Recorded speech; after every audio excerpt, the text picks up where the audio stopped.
ఆదిలాబాద్ జిల్లా తలమడుగు మండలంలోని పల్లిబి గ్రామంలో బోధ్ ఎమ్మెల్యే అనిల్ జాదవ్ పర్యటించి బీడీ కార్మికులతో ముచ్చటించారు. తిరుగు ప్రయాణంలో వీధిలో కూర్చొని బీడీలు చేస్తున్న మహిళలను ఎమ్మెల్యే అనిల్ జాదవ్ సరదాగా పలకరించి సమస్యలను అడిగి తెలుసుకున్నారు.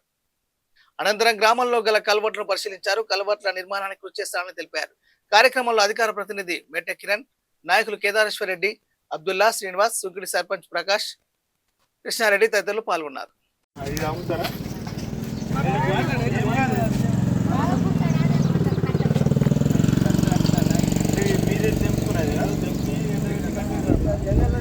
ముందు ఇదొక 100 ఆకులు ఇదొక 100 ఆకులు కట్ అయిపోయింది. మరీ ఇట్లా లెక్క పెడుతుండే లెక్క పెట్టి కదమ్మా కదా ఇప్పుడు మీరే తెంపుకుంటారు. ఇది అమ్ముతారా?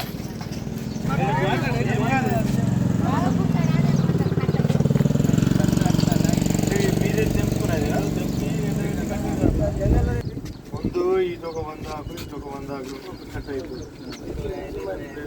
మరీ ఇట్లా లెక్క పెడుతుండే లెక్క పెట్టి కదమ్మా కదా ఇప్పుడు మీరే తెంపుకుంటారు.